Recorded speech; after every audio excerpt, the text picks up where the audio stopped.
Tell you real quick about what I have an amazing story to tell you real quick about what President Trump's father, Fred Trump, did for myself, for my brother, for my sister, for my mother.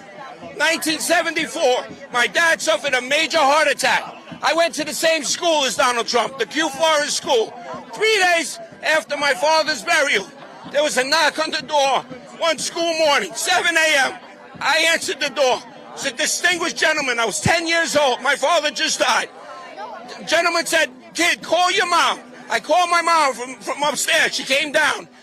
Gentleman said to my mom, "I am Fred Trump, Donald's father." And my mom says, "Yes, I know Donald went to the Q Forest School." And Mr. Fred Trump said to my mom, "Yes, Mrs. Rem, very sorry about Joseph's death. And what you don't know is I'm still on the Board of Trustees at the Q Forest School. And this morning, I let Headmaster Mr. Philip Rogers know that from this day forward, myself, Fred Trump, out of my own pocket, is going to pay for your 3 children's tuition because I don't want the kids have to go back into the public school system."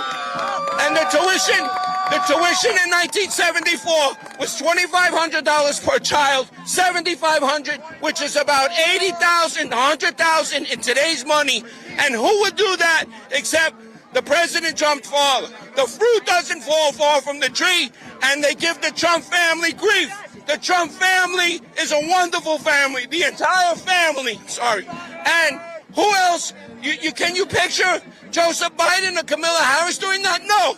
All they care about is buying another mansion. I'm going to tell you, the Trump family is wonderful. I love you, Donald.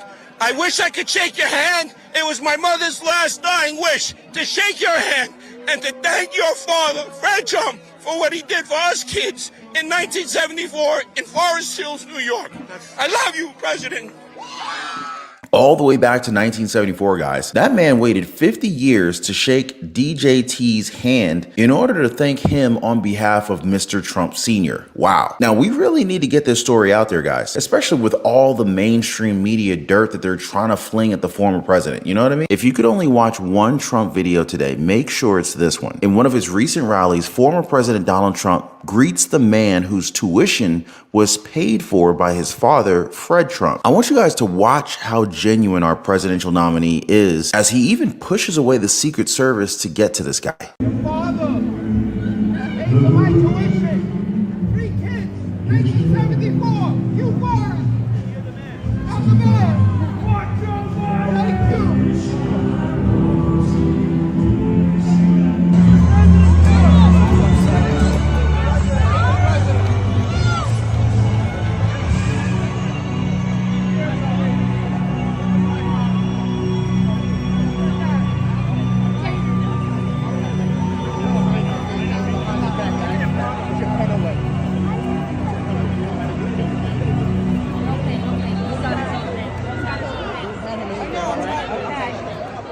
Internet personality Bo London shared the video on X and told the story.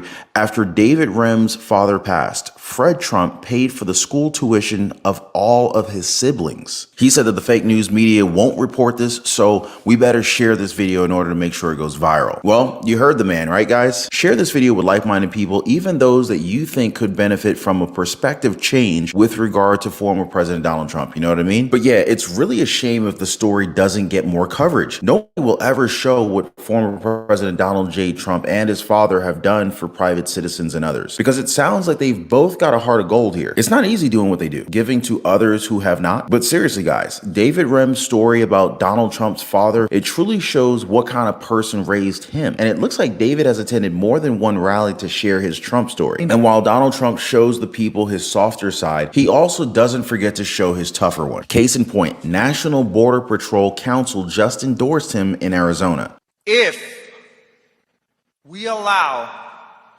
Borders R. Harris to win this election, every city, every community in this great country is going to go to hell. The untold millions of people, unvetted, who she has allowed into this country that are committing murders, rapes, robberies, burglaries, and every other crime will continue to put our country in peril. Only one man can fix that. That is Donald J. Trump.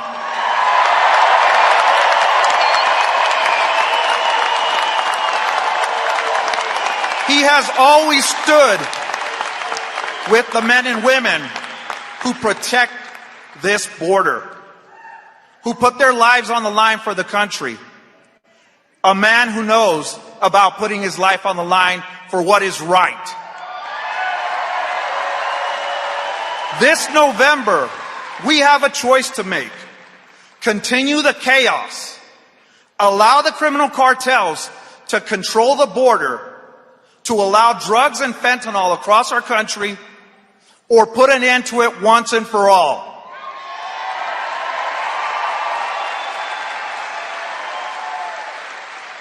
On behalf of the 16,000 men and women represented by the National Border Patrol Council, we strongly support and endorse Donald J. Trump for President of the United States. Yeah, more on that one later, you guys. I remember when I realized my income was stuck. No matter how hard I worked, I felt like I just kept hitting a ceiling. But then something clicked. It wasn't about how much effort I was putting in. It was about the people that I surrounded myself with. And once I started connecting with more successful people, all of a sudden things started to change for me. So imagine being a part of a community where success is the standard, where everyone pushes each other to be better. That's exactly what the Life Pursuit Network offers. For less than $1 a day, you can surround yourself with people who will elevate your game. Don't let your current environment limit you. Hit the link in the description down below. Join us and start building your future with the right connections. But first, let's talk more about Donald Trump's more meaningful moments with his supporters, all right? Because that guy with the tuition story isn't the only supporter Donald Trump has helped out in his rallies. Just recently, Donald Trump chose to cut a Pennsylvania town hall short after 2 medical emergencies unfolded in the crowd. The campaign town hall at the Greater Philadelphia Expo Center and Fairgrounds in Oaks, Pennsylvania was first stopped when South Dakota Governor Kristi Noem, the event's first host, was discussing Vice President Kamala Harris's appearance on The View and slamming the Democratic nominee's support for President Biden's energy policies. Donald Trump noticed a commotion in the crowd and said, "Hold it, a doctor, please." He then thanked the doctor and said how they have incredible people there. They come hours before and it's a little hot. He told the doctor to take their time and said that they always have great doctors in the audience, so they've never had too much of a problem. He talked about how it's incredible when you think about these people. First responders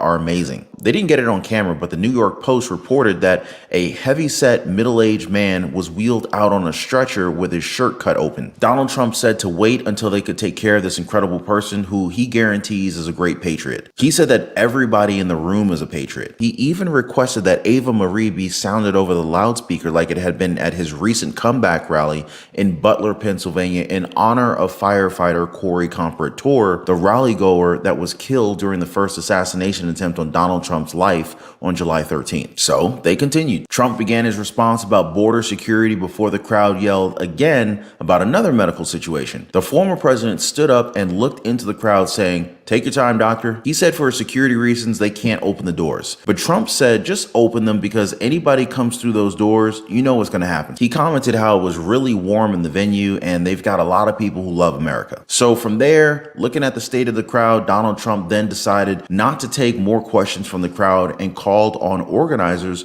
to play music in the venue instead. You see, this is the kind of man that he is. He cares enough about his supporters that he can just adjust for them. You know what I mean, guys? That kind of care is really what sets him apart. A British friend of mine, he told me how much he adores former President Donald Trump from across the pond. He said that he's even fasting and praying for Donald J. Trump to win the presidency. Can you believe that, guys? I mean, we got people all the way from Europe showing their support for the Republican nominee.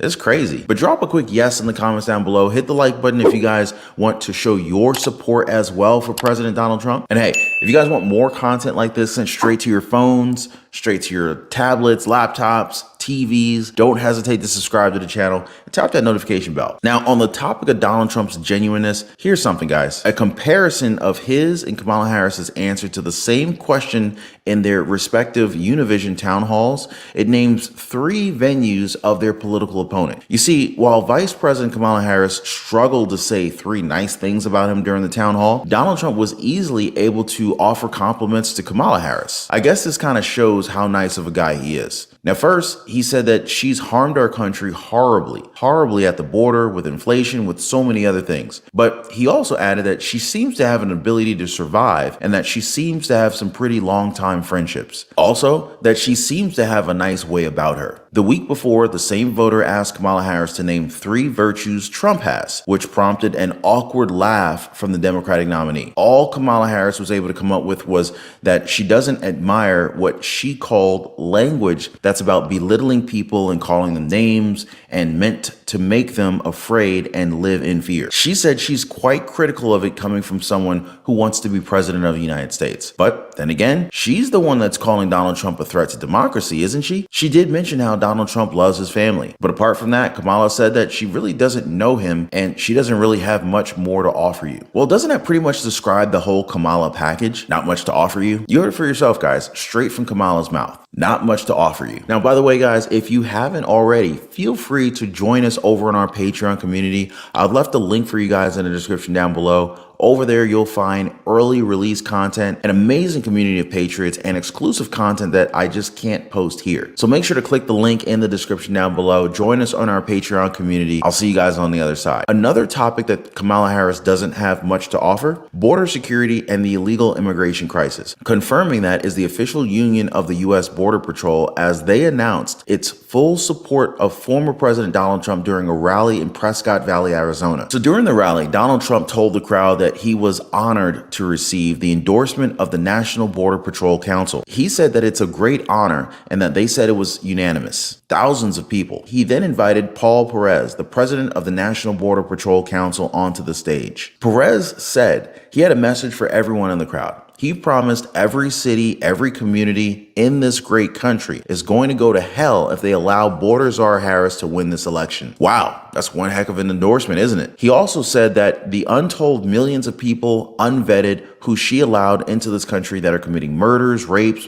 robberies, burglaries, and every other crime will continue to put our country in peril. On the other hand, he offered an alternative. He said only one man can fix that. That is Donald J. Trump. According to the president of the National Border Patrol Council, Trump has always stood with the men and women who protect this border, who put their lives on the line for the country. And it's not just them, guys. Kamala Harris' campaign is well aware that it lost its momentum and is now struggling to keep up with Donald Trump until Election Day. According to many critics, despite raising $1 billion, despite overwhelmingly positive coverage by mainstream media, she has failed to deliver a compelling message and is struggling to win over Black and Latino voters. So basically, Democrats, they're now panicking. So who thinks that they're going to put Joe Biden back in at the last minute? I mean, really? I wouldn't put it past them, would you? They don't call Donald Trump Teflon Don for nothing, right? The press may jump on him for whatever they can come up with, but his supporters, they tend to stand behind him 100%. In fact, the MAGA loyalists can't stand the media, and they're not going to change their minds at this late date. He has the advantage of having held the job. People can't help but remember Trump's presidency with growing fondness, particularly for a strong economy and greater limits at the border. Harris has certainly made policy proposals and done a bunch of softball interviews. She did go on Fox, but bungled that up as well. But she really made a big mistake on The View, guys, saying that she couldn't think of a single thing that she'd be doing differently from Joe Biden. Huge mistake. So is she labeling herself as Joe Biden 2.0? But at the same time, though, Axios and others are reporting tension between the Harris and Biden camps. Let me go ahead and read you guys just a quick breakdown from British American author and editor Andrew Sullivan. Check this out. The more I listened to her in these interviews, the more worried I became that she doesn't actually believe in anything. Her team either fears or knows that she may not be up to it. And this is bleeding obvious. A presidential campaign when you rarely face the press, never deal with a hostile interview, and never hold a presser is a campaign defined by fear. You could smell it miles away. Oh, and by the way, even with all that being said, Andrew Sullivan is still voting for Harris. Go figure. I guess, to put it simply, it looks like the vice president hasn't been able to generate the excitement that surrounded her initial campaign launch. Some even say that the excitement really wasn't even there in the first place. But you're sitting next to people that don't like you at all. Chuck Schumer's so how right was there. that? Yep. You know, I know him very well. I guess he doesn't like, but he likes me enough. It's a little bit, it's hard to explain. Do you know, I gave... Donald Trump is about to share a little bit of history between him and Chuck Schumer that even surprised me. And you'll never guess who pretty much gave Chuck Schumer his start, his initial run. Take a listen. That was fun. You had a balance because you got to tell these jokes, but you're sitting next to people that don't like you at all. Chuck Schumer's so how right was there. that? You know, I know him very well. I guess he doesn't like, but he likes me enough. It's a little bit, it's hard to explain. Do you know, I gave him his first check. When he was young, I was young. It was his first check. I don't know if it's good or bad, but it was the first check that he ever got. He was running for, I think, Assembly up in New York, and he got it from me. So we should blame you for the rise of Chuck Schumer. Right. It's all on you. me for Defeating Al Capone. It was New York. What did Mayor Adams say to you? Because you were, y'all. Now, we got to touch on this just a little bit because Chuck Schumer's a Democrat. So at one point, Donald Trump was supporting a Democrat. But I think what has happened, and if you look at the history, because Donald Trump was talking to Oprah one day about, and I don't know how many of you guys remember, Donald Trump was actually having an interest in having Oprah Winfrey run with him if he would have run for president and have Oprah Winfrey be his vice president. So, I mean, obviously that was a long time ago. And at one point, there were a number of celebrities and politicians that once loved him actually supported this guy. And I just find it really interesting how many of them have turned his back. But what I think here has happened is that Donald Trump realized that the Democratic Party has literally lost their mind and has gone completely radically left, and he couldn't side with them anymore. And now I think this is why he is a member. Donald Trump's a member of the Republican Party at this time. Let me know what y'all think on that one, though. I mean, he's a Democrat, you're a Republican, but you can relate because of these subpoenas. Yeah. Letitia James, she was in the back row. The weaponization. No, look, I've been investigated more than Alphonse Capone, I say it. But Adams, he came out against the immigrants, against the destruction of New York, frankly. He did the right thing. I said, he will be indicted within 6 months. And he was. They indicted him. Wow. Now, I don't know if it's legit. I haven't looked at it. But it seems very suspicious when he comes out against something they're doing. They're destroying the country. They are destroying our country. He was right. I go down the streets of New York. I went down the streets of New York 2 days ago, and I'm looking at migrants all over Madison Avenue, all over Fifth Avenue. I've never seen anything like it. I'll tell you, this is New York. You see empty stores. You never saw empty stores on Madison Avenue. You never see them.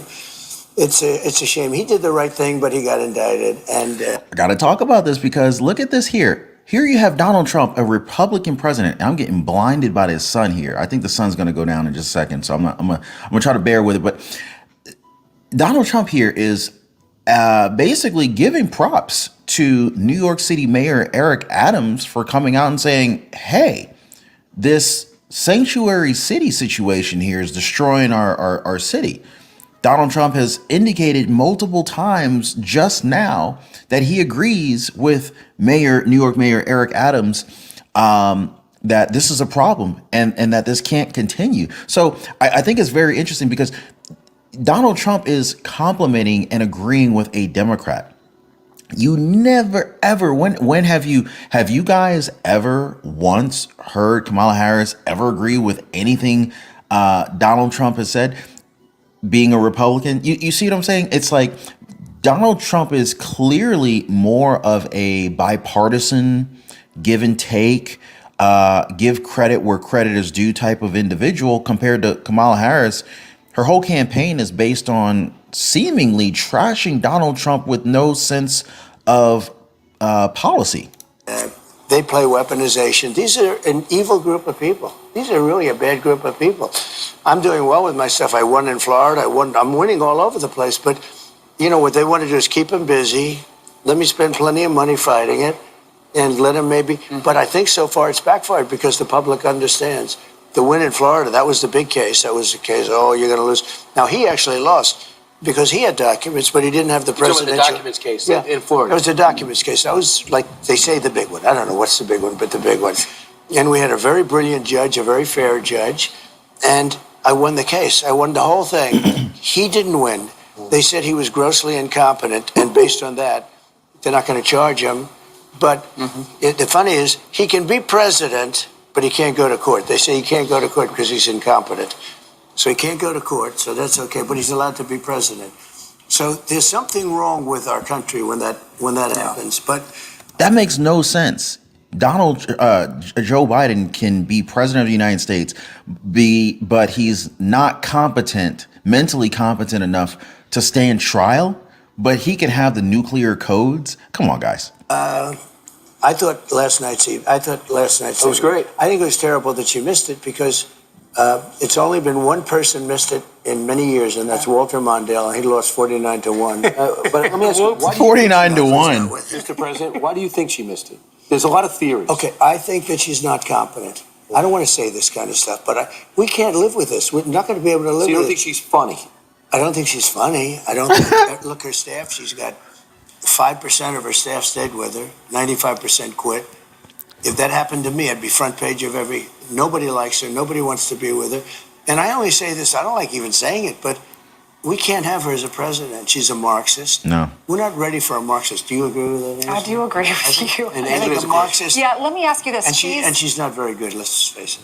Closing argument time, because we're only 2.5 weeks until the election. So this is the final, this is it. So she realized, joy, that's not working for them. So now they've changed it. They're desperate now. They're ramping up their rhetoric. And when she sat down with Bret Baier, she said, talking about you, he's unstable.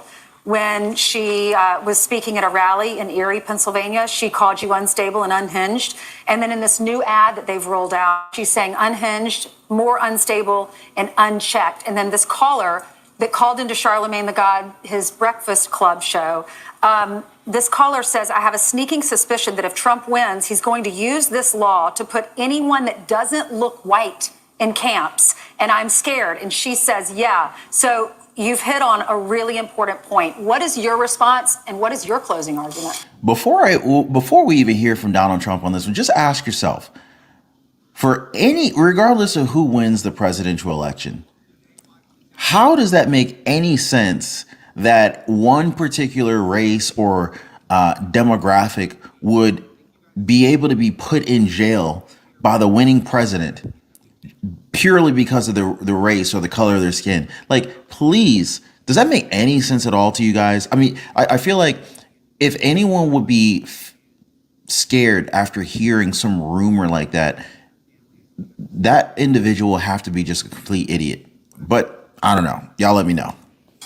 Well, first of all, the question is a pretty rough question because, you're giving this whole argument of this woman that I don't think she knows where she is.